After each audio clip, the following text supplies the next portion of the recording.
ओम शांति।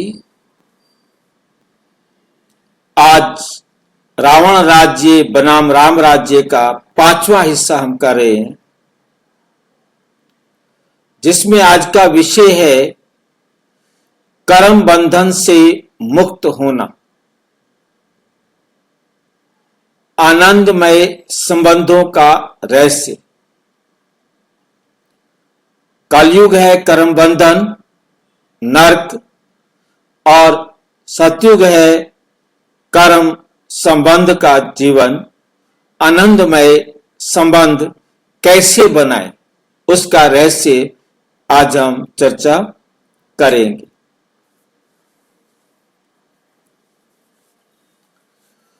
प्रिय दिव्य आत्माएं, आज आइए हम अपने रिश्तों के बारे में एक गहन सत्य का पता लगाएं और जानें कि वे हमारे सुख और दुख के अनुभव को कैसे आकार देते हैं। इस संसार के नाटक में प्रत्येक आत्मा कर्म से बंधी हुई है। परम धाम से हम इस धरती पर आते हैं।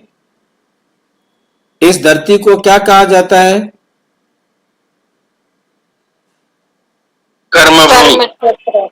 कर्म क्षेत्र, कुरुक्षेत्र कर्म क्षेत्र, जहां हम परम धाम से निकलना माना संकल्प ही हमारा कर्म से शुरू होता है कि हमने पृथ्वी पर जाना है, और यहां आने के बाद इस संसार में कोई भी आत्मा कर्म के बिना नहीं रह सकती। कर्म उसको करना है। सांस लेना भी कर्म है, देखना भी, बोलना भी, उठना भी। और इस संसार में आने के बाद हर आत्मा कर्म करके जिनको सुख या दुख, ये दो चीजें हैं, उसके कर्म से या तो किसी को सुख मिलेगा या किसी को दुख मिलेगा। सुख मिला तो भी हिसाब बन गया, दुख मिला तो भी हिसाब बन गया। जिसको कहा गया सुख सोने की बेड़ी है और दुख लोहे की बेड़ी है। बेड़ी तो कौन बताएगा आगे? बेड़ी है। दोनों है। कैसे ये बेड़ी है? हमने सुख दिया है, जब तक वो आत्मा वो सुख मुझे वापस नहीं करेगी, हम इस संसार से दोनों में से कोई भी नहीं जा सकता। सुख दिया है, अच्छा किया है, परंतु जब तक वो सुख मुझे नहीं मिलेगा, मुझे भी इस संसार में रहना पड़ेगा, उसे भी इस संसार में रहना पड़ेगा। और दुख दिया है, तो जब तक वो आत्मा मुझे दुख वापस नहीं करेगी, उसे भी इस संसार में रहना पड़ेगा, मुझे भी इस संसार में रहना पड़ेगा। हम इस बंधन से बाहर नहीं निकल सकते, दोनों के दोनों। इसी प्रकार सारे संसार की आत्माएं इस कर्म बंधन में बंधी हुई हैं। कोई भी आत्मा इस कर्म बंधन से पहले मुक्त नहीं हो सकती, अकेली मुक्त नहीं हो सकती। सारी आत्माएं एक साथ कर्म बंधन से मुक्त होती, और वो भी 1 सेकंड में। ये कर्म बंधन ही दुख की ओर ले जाता है। लेकिन क्या ये जीवन की शाश्वत वास्तविकता है कि हमें दुख की तरफ जाना है, या क्या ऐसा समय है जब रिश्ते केवल आनंद लाने के लिए होते हैं?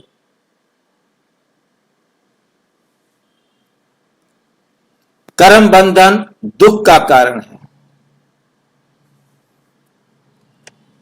वर्तमान युग में कौन सा युग चल रहा है? कलयुग। रिश्ते कर्मों के हिसाब किताब में गहराई से उलझे हुए हैं। हम जो कई भूमिकाएं निभाते साला, चाचा, मामा आदि अक्सर अपेक्षाओं, जिम्मेदारियों और पिछले कर्म ऋणों से भरे होते हैं। हमारे ऊपर कर्म के कर्जे चढ़े हुए हैं। ये रिश्ते खुशी लाने की बजाय बोझ का स्रोत बन जाते हैं। संघर्ष पैदा होते हैं, गलतफहमियां बढ़ती हैं और दुख का चक्र चलता रहता है और दुख का चक्र चलता रहता है।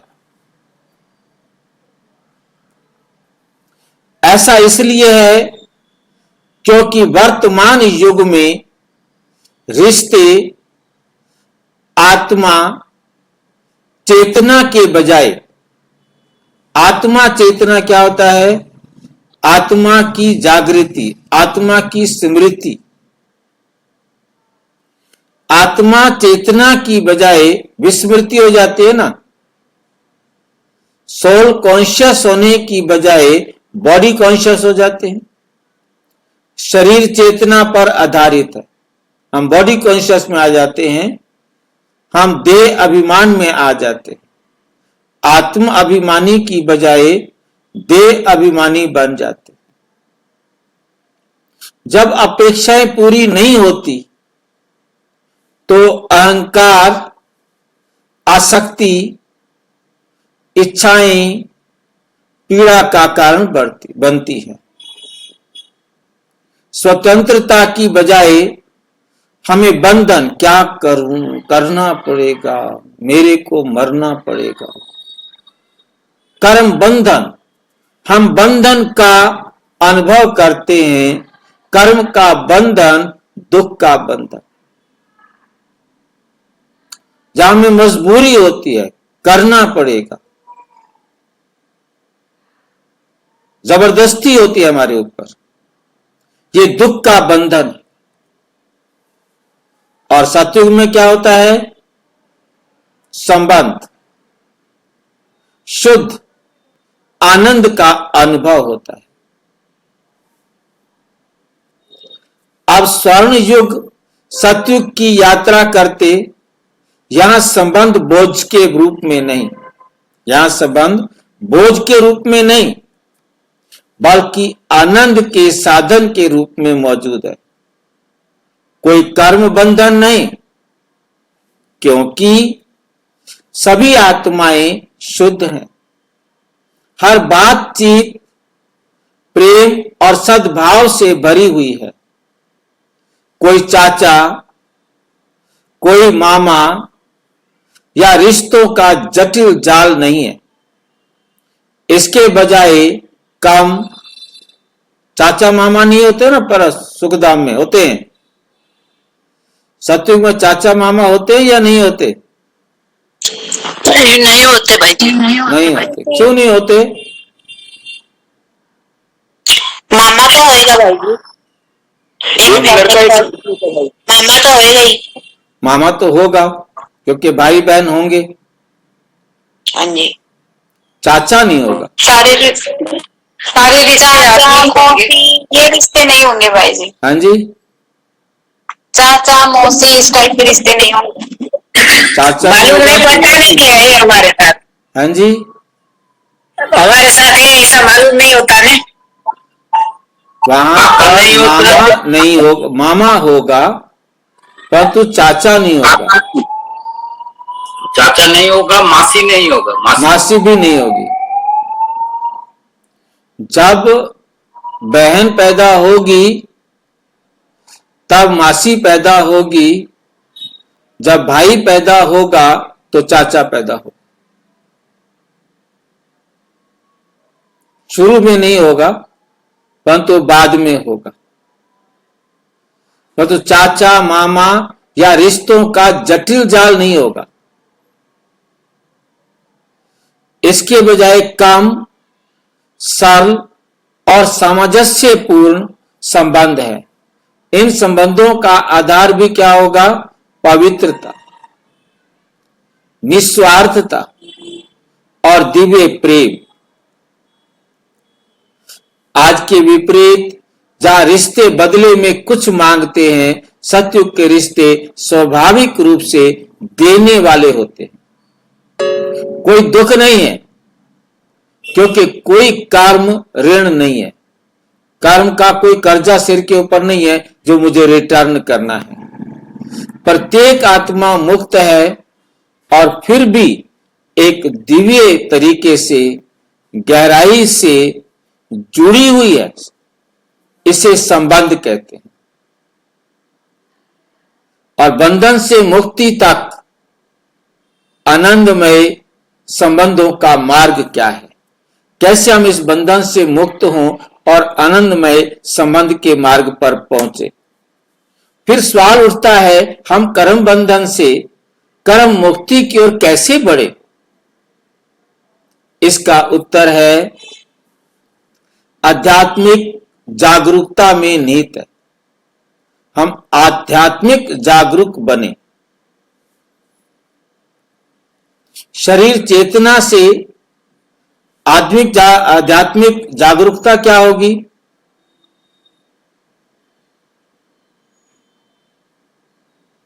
आध्यात्मिक आत्मा के उत्थान की, स्वयं को आत्मा समझना। क्योंकि हम अपने को देह समझे हैं, देह संबंधों में दुख है, और जब आत्मा समझेंगे, आत्म स्मृति में आएंगे, तो आत्मिक संबंध में कोई दुख नहीं है। सतयुग में हमें आत्म स्मृति रहती है, आत्म चेतना रहती है, आत्म अभिमानी रहते हैं, वहां सुख होता है। द्वापर कलयुग में हम देह अभिमानी बन जाते हैं, इसलिए वहां दुख होता है। तो आध्यात्मिक जागरूकता माना सोल कॉन्शियस बनना, आत्म चेतना में आना, शरीर चेतना से आत्मा चेतना की ओर बदलाव। कैसे बदले? हम अपने को शरीर चेतना की बजाय आत्मा चेतना में आए। जब हम एक दूसरे को शरीर की बजाय आत्मा के रूप में देखते हैं, तो हमारी अपेक्षाएं कम हो जाती हैं। अब आत्मा को क्या चाहिए? शरीर को तो दुनिया चाहिए, परंतु आत्मा को दुनिया का कुछ नहीं चाहिए। प्यार बिना किसी शर्त के हो जाता है। आत्मा के पास सब कुछ है भाई जी। रूहानी प्यार में आत्मा का जो रूहानी प्यार होता है, वो बिना किसी शर्त के हो जाता है। कोई शर्त, संसार की कोई चीज चाहिए ही नहीं। और जो चाहिए वो परमात्मा से मिलना है, किसी आत्मा से मिलना नहीं। फिर हम क्यों किससे प्यार ना करें भाई? क्यों किससे नफरत करें? आत्मा को जो चाहिए तो वो परमात्मा से मिल जाना है। इस संसार का और कुछ नहीं चाहिए, और किसी और आत्मा से कुछ नहीं चाहिए। तो हम बिना शर्त किसी से प्यार कर सकते। भाई जी, आत्मा अपने आप में संपूर्ण है, उसे बाहर से कोई प्यार की जरूरत नहीं है, वही खुद प्यार स्वरूप है। आत्मा संपूर्ण हो रही है, अभी उसे परमात्मा की जरूरत है। परमात्मा से संपूर्ण होने की विधि लेनी है, क्योंकि वो शरीर चेतना वाली आत्मा है। शरीर चेतना वाली आत्मा को आत्म चेतना में आना है। तो आने के लिए जैसे जैसे हम अपने को आत्मा समझते जाएंगे, तो शारीरिक चेतना खत्म होती जाएगी। शरीर को चाहिए जो संसार का चाहिए, परंतु आत्मा को इस दुनिया का कुछ भी नहीं चाहिए। आत्मा को चाहिए वो परमात्मा से मिलेगा, वो किसी आत्मा से नहीं मिलेगा। इस आधार को लेंगे, तब हम किसी भी आत्मा से बिना किसी शर्त प्यार कर सकते। हम यदि किसी आत्मा से नाराज हो रहे हैं, तो ये समझ लीजिए कि मैं उसे सांसारिक कोई चीज चाहता हूं।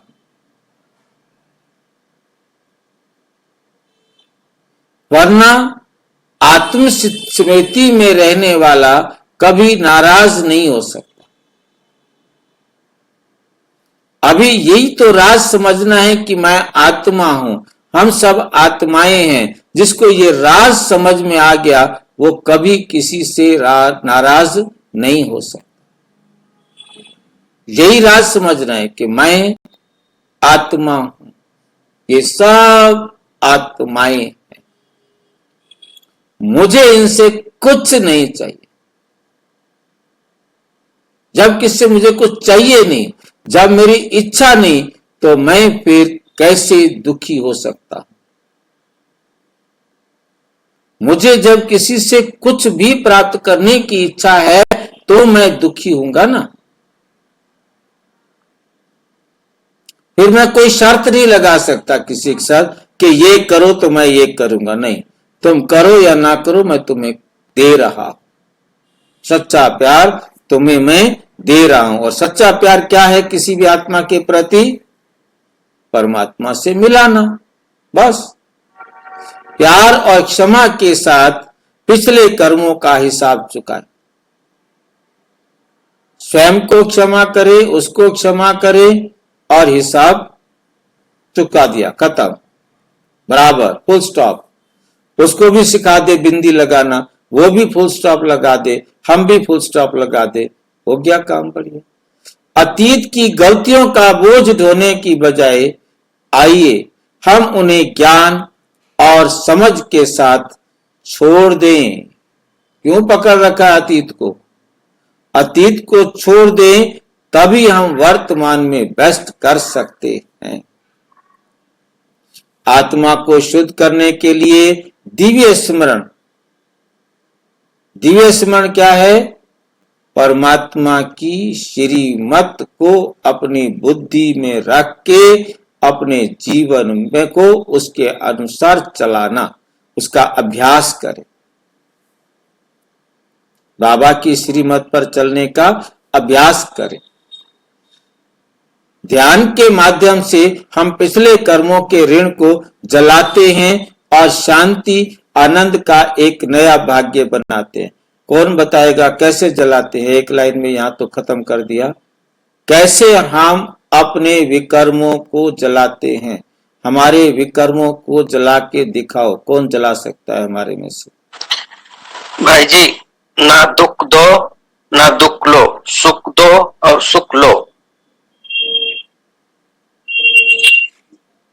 समझ में आया नहीं अभी किसी को? अच्छी तरह हाँ जी, एक्सप्लेन करो। हाँ जी भाई जी, जब कोई हमें दुख दे उस समय हम कभी भी वो दुख को एग्री मतलब एक्सेप्ट नहीं करें। उसी समय बाबा जैसे कि हमें श्रीमत दे रहे ना, दुख दिया है मैंने, उनको दिया है तभी उन्होंने मुझे देना है। तो ये उस समय हमें याद रखना चाहिए कि बिना दिए कुछ नहीं मिलता। बिना दिए नहीं मिलता। मुझे जो मिल रहा है वो मेरा दिया हुआ मिल रहा है, हिसाब बराबर हो रहा है। बिना हिसाब बराबर किए हम घर नहीं जा सकते। जब हिसाब बराबर होगा तभी तो हम घर जाएंगे। अच्छा हुआ हिसाब बराबर हो गया, अच्छा हुआ हिसाब बराबर हो गया। हमने अपने कर्मों का हिसाब बराबर, दुखी नहीं होना। वो कितना भी दुख दे, मुझे दुख लेना नहीं है। ये दुख लेना ये मेरे हाथ में है। वो दुख दे, उसका काम है, वो देगा। और तो मैं दुखी नहीं हूंगा तो मैं खुद भी दुखी नहीं हुआ और उससे भी दुखी होने से बचा दूंगा। मैं खुद भी दुखी नहीं हुआ और उससे भी मैं दुखी होने से बचा दूंगा। मेरे विकर्म खत्म हो जाएंगे, वो दुख नहीं भाई जी, भाई जी अब ये सोचने का भी टाइम नहीं ना, वो दुख दे रहा है तो उसको बोल, ये भी नहीं हमने दिल में लाना कि वो मैंने दिया था फिर वो मुझे दे रहा है। वो कई को वही सोचने का नहीं, सीधा भाई दुख दो, अपने सुख दो, सुख लो। दुख लेने का नहीं और दुख देने का नहीं। ये बोल तो कैसा डायरेक्ट हो जा रहा है ना। बोल तो इतना सोचने की जरूरत ही नहीं, डायरेक्ट सुख दो सुख लो। हाँ, जी, वो अभी हमारा नेचर बनते जब जा रहा है वो धीरे धीरे। हमें दुख देगा तो हमें अपने आप को तुरंत बिना बताए हम अपने आप को मोल्ड नहीं कर सकेंगे। वो दुख दे रहा है, हमने तुरंत अपन कितनी जल्दी देते, ये हमारी एक्सपर्टनेस है कि हम कितना जल्दी अपने आप को समझा देते हैं ये मेरा दिया हुआ ही मुझे दे रहा है, मैं उतना जल्दी दुख से अपने आप को मुक्त करूंगा। परंतु ये कमांड तो देनी पड़ेगी ना भाई जी। अब ये तो समझो नए के वास्ते हो गया अपन, अभी हमारे दिल में नवा तो हो या डायरेक्ट तो भाई जी, नवा हो या पुराना हो, नया यदि इस बात को 10 मिनट में करेगा, बहुत पुराना है तो 1 सेकंड तो जरूर लगेगा। उसे ये कमांड अपने आप में जितना एक्सपर्ट होता जाएगा उसको समय लगेगा। ये कमांड तो देनी ही पड़ेगी कि मेरा दिया ही मुझे मिल रहा है, कोई बात नहीं, ओम शांति। परंतु ये ओम शांति बोलना करना ये जरूर अपने आप को करना पड़ेगा, बिना ये सोचे, बिना ये संकल्प लिए। अब ये संकल्प कितनी देर में ले पाते हैं, कितना जल्दी ले पाते हैं, ये उस आत्मा के मन मना भाव करने पर, पुरुषार्थ पर, अभ्यास पर निर्भर करेगा, परंतु लेना पड़ेगा। आनंद का एक नया भाग्य बनाते हैं, क्या क्या नहीं तो हमारे मतलब विकर्मों को नष्ट करेंगे, तभी रिश्तों को सरल बनाए। नेक्स्ट पॉइंट है हमारे पास, रिश्तों को सरल बनाए, अधिक दें, कम अपेक्षा करें। उनसे कुछ भी प्राप्त करने की इच्छा कम भी नहीं होना चाहिए, इच्छा ही नहीं करें, हमें चाहिए ही नहीं। हमने पहले चर्चा कर लिया कि आत्मा को इस संसार का कुछ नहीं चाहिए। आत्मा को जो चाहिए वो परमात्मा से ही मिलना है। स्वर्ण युग में रिश्ते जटिलता से मुक्त होते हैं। आइए आज हम लेने की बजाय देने पर ध्यान केंद्रित करके अपने बंधनों में सरलता लाए। देना भी क्या है? देना क्या है सबको? देना ही सुख देना, सुख देना, जो चाहिए, देना ही देना भाई, सुख देना, जो चाहिए वो दे दो। जो हमें चाहिए वो दे दो। बहुत सिंपल सी बात को समझना है। हमें जो चाहिए वो हमने उसे देना है। जो चाहिए हमने वो उसे देना है, तो कितना सहज हो जाता है।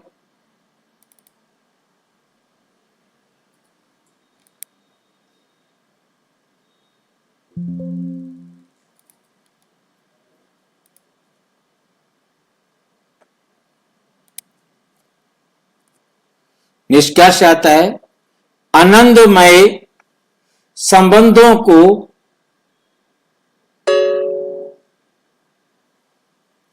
का नया युग बनाना। निष्कर्ष में आया आनंदमय संबंधों का नया युग बनाना। जैसे हम नए युग में आएंगे, सतयुग में आएंगे, स्वर्णिम दुनिया में आएंगे, तो हमें पता चलेगा कि हमने अब किस प्रकार से अपना बनाना है।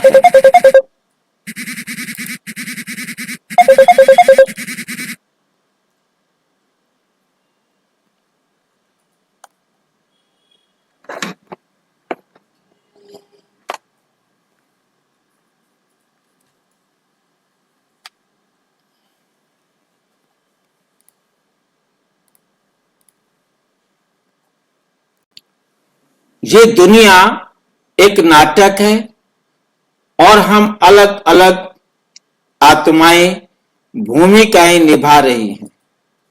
आज के रिश्ते कर्म से बंधे हुए आनंद के रिश्तों में बदल जाएंगे जब हम खुद को बदल लेंगे। बंधन से मुक्ति की ओर संक्रमण भीतर से शुरू होता है। पवित्रता, निस्वार्थता और ईश्वरीय स्मरण को अपनाकर हम खुद को स्वर्ण युग के लिए तैयार कर सकते हैं, जहां रिश्ते बोझ नहीं बल्कि शाश्वत आनंद का स्रोत बन जाते। तो आइए हम कर्म बंधन से मुक्त होकर खुशियों की दुनिया में कदम रखें, एक ऐसी दुनिया जहां रिश्ते हल्के, शुद्ध और ईश्वरीय प्रेम से भरे हों। अच्छा, ओम शांति। और विस्तार से जानने के लिए प्रजापिता ब्रह्मा कुमारी ईश्वरीय विश्वविद्यालय के किसी भी सेवा केंद्र पर संपर्क करें और यदि कोई प्रश्न है तो 9213106986 पर केवल टेलीग्राम करें, 9650692270 पर केवल व्हाट्सएप करें, फोन नहीं। ओम शांति।